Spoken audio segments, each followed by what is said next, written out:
So we've done 2 videos on Granadilla, on passion fruit. The first one was where we actually planted the plants. The second one was 5 weeks later to show you the growth on the plants.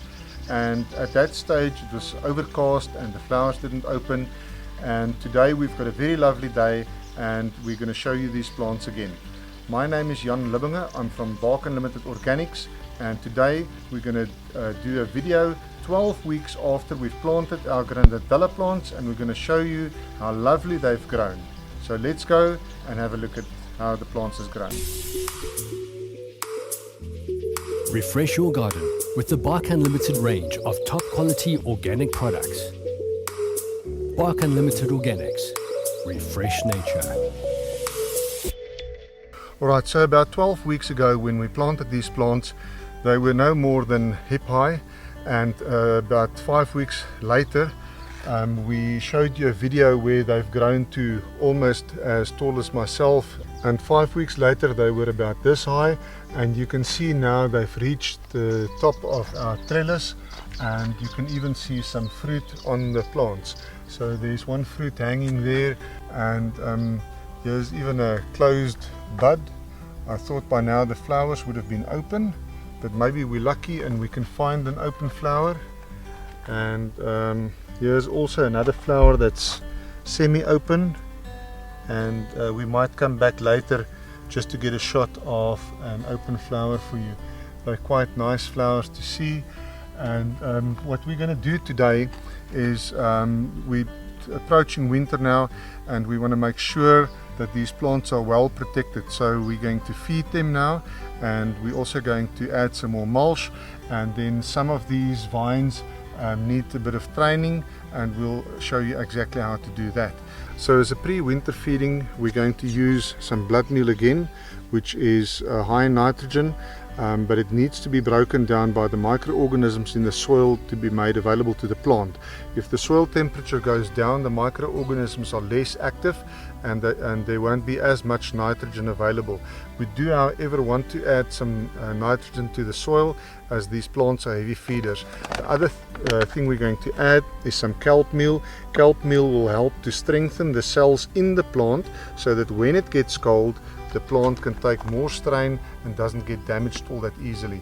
So I'm just going to open up the mulch again like we did last time when we added the earthworm castings, and we're going to see what's happening under the mulch, and we'll add a couple of spoons of each of these 2 products. So let's see what's happened under our mulch, and we want to open it up and look at all these white roots here. These are all Granadilla roots, and the plant is actually coming after the food that we've put in the hole for it, and we're just uncovering the mulch. You can see how nice and thick the stem on this plant is getting. And what we'll do is we're just going to take, say, 2 scoops of kelp meal,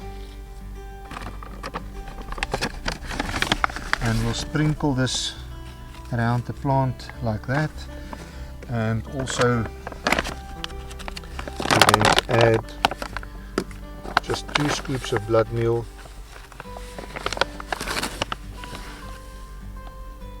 and we're also sprinkling this just around the base of the plant in the root zone.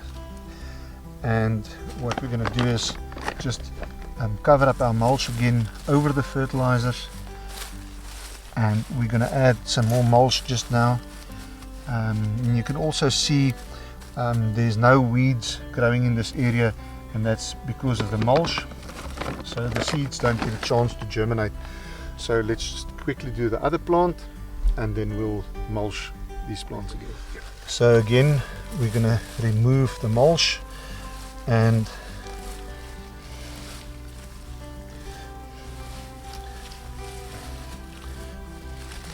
you can see the roots of the plants coming up again to get all the nice nutrients. And you look at the beautiful thick stem on this plant, you can see they're really healthy. And we're going to again apply 2 scoops of blood meal, and it doesn't really matter whether you put down the blood meal first or the kelp meal first. When this plant gets watered or when it rains, the nutrients will wash down into the root zone of the plant, and the earthworms will come up and also help carry it down, and all the other composting insects will be there to help break this down and make it available to the plant. And obviously all the microorganisms in the soil will also aid in that, and we're just covering it up again right to the stem. And you will notice that this layer of mulch is about 6 or 7 centimeters thick, and ideally we want it about 10 centimeters thick. So we're going to add some more mulch to our Granadilla plants, and we're going to use our Bark Unlimited Organics bark mulch for this. We'll just cut open the bag and just empty it out around the plant.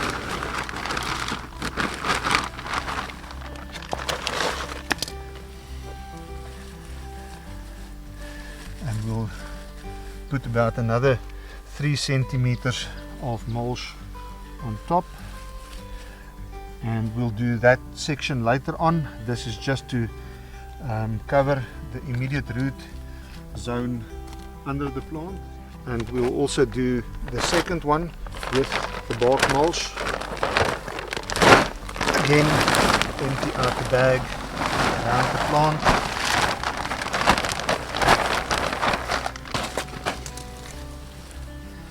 Just going to level it out to about another 3 centimeters thick, and you can see this is now forming a nice thick cushion or blanket over the soil to cover the root system.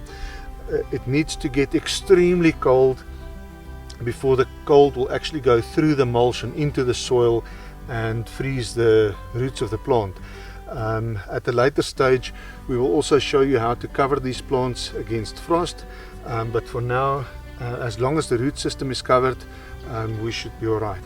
Right, and the other thing we're going to do now is to train the vines. You can see this vine has grown past our trellis, and I'm going to use my step ladder for that.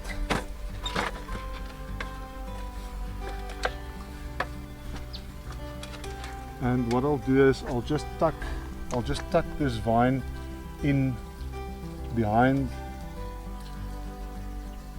the trellis, and we will wait for it to grow a little bit more, and then we'll train it in that direction. And we've got a few more to do. Now you can see this vine has gone completely in the wrong direction, so we're going to tuck this in behind the trellis and bring it around to the front again, just like that. And then these springy growths will attach to the trellis by itself, or alternatively we can just give it a bit of a head start and just put it around like that.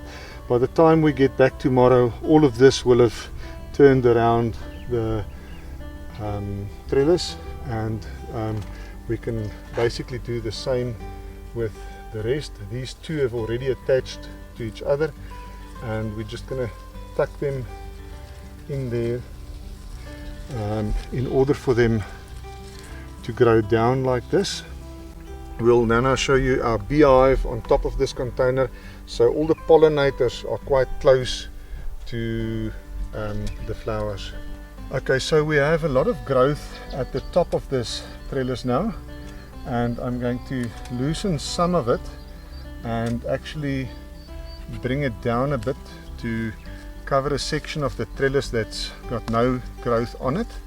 So what we'll do is, again, we'll just tuck it behind the trellis and again bring this one out on the front of it, and this can grow down. We can train it to grow down like this. You can see this one is already hanging down, it's already attached to the trellis with the fruit on and another flower bud. Alright, so I promised you I'm going to show you the beehive on top of the container, and that's where our bees are, and they are the natural pollinators, and you can see the activity there at the beehive.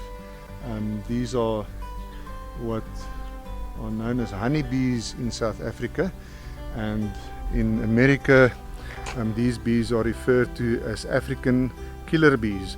And we literally 2.5 meters from this hive, and I work here in my garden on a continuous basis, and I've never been stung by one of these bees. They're actually very placid. The only time when you'll have a problem with them is when you actually fiddle with the hive, then they will attack you. So as long as you mind your own business and you don't disturb them, they won't bother you.